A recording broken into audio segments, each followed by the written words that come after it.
93 FM. 93 FM. Radio. Bonjour, le projet de prolongement du chemin de fer d'Ngaoundéré-Djamena s'inscrit dans la longue liste des mirages politiques agités par le pouvoir de Yaoundé pour séduire les populations septentrionales. Ce méga projet ferroviaire de 1400 km affiche un coût faramineux de 4829 milliards de francs CFA qui suscite de profonds doutes sur sa faisabilité réelle. Si le président Paul Biya s'est montré incapable d'ajouter le moindre centimètre de rail au réseau national en 44 ans de règne, ce n'est pas aujourd'hui à l'âge de 93 ans qu'il concrétisera une telle infrastructure.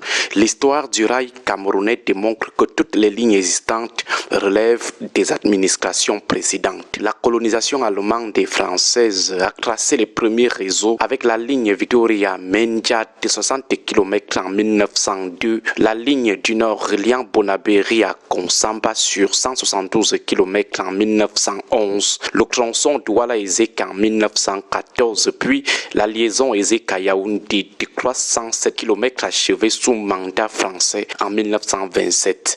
L'embranchement au Télé-Mbalmayo de 37 km est né en 1928, suivi par la jonction de 12 km entre Douala et Bonabéry sur le fleuve Vouri en 1955. Après l'indépendance de 1960, le président Amadou Ahidjo a poursuivi cette dynamique en livrant la branche Mbanga-Kumba de 29 km en 1969, puis le trans-camerounais reliant Yaoundé, Nangaï, Boko, Belabo et enfin Ngaoundéré en 1974 pour atteindre l'extension minimale de 1120 km de réseau. Depuis son accession au pouvoir en 1982, le président Paul Biya affiche un bilan nul en matière de construction ferroviaire. Pire encore, la gouvernance de Paul Biya s'est illustrée par la fermeture définitive de plusieurs lignes historiques. La section reliant Mbanga en Konsamba a été purement et simplement fermée au trafic en 1991, de même que l'axe historique entre Konsamba, Douala et Kumba, qui a vu une partie de ses voies démantelées. N'en parlons pas de Télé-Mbalmayo. Face à cette incapacité à préserver et moderniser l'existant, la promesse d'une nouvelle ligne vers le Tchad relève d'une rhétorique purement propagandiste. Les projets de développement de moindre envergure initiés par ce régime connaissent systématiquement des retards chroniques ou des abandons en cours de route. Où en sommes-nous avec la ligne ferroviaire Idéa-Kribi, longue de 140 km? Depuis octobre 2015 que le gouvernement camerounais a confié les études de faisabilité du projet de construction de cette ligne au groupement du bureau d'études techniques de 2015 à 2026. Où en sommes-nous? La sagesse politique commanderait de laisser les futures équipes dirigeantes et le prochain président porter la responsabilité de ce chantier transfrontalier.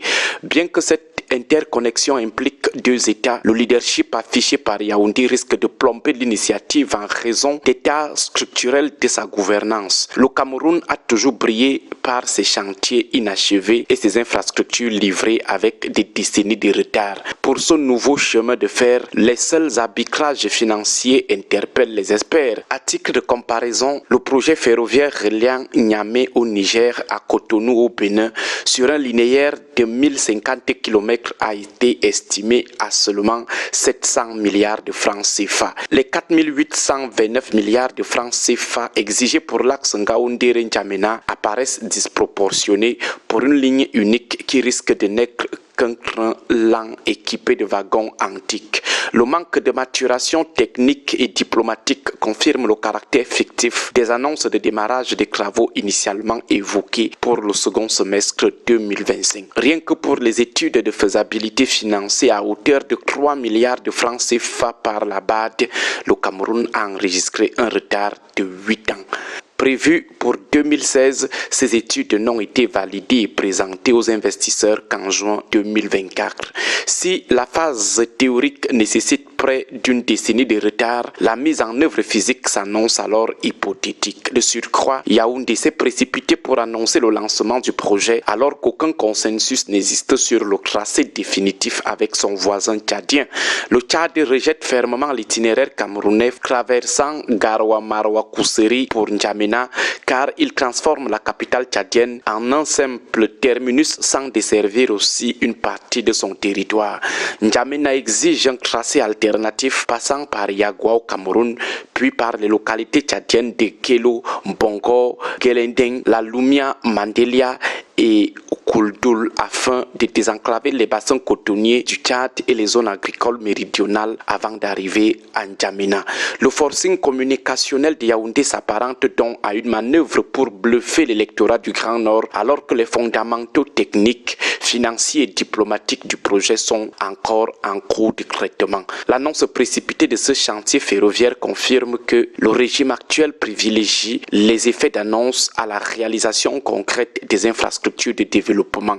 Le régime de Yaoundé remue juste une vieille fausse promesse. Ce n'est pas la première fois qu'on annonce le démarrage de ces travaux, mais la question centrale reste la suivante. Que peut-on attendre d'un régime qui, en 44 ans, n'a pas été capable de construire un seul centimètre de chemin de fer? Bon début de semaine à vous tous. 93 FM.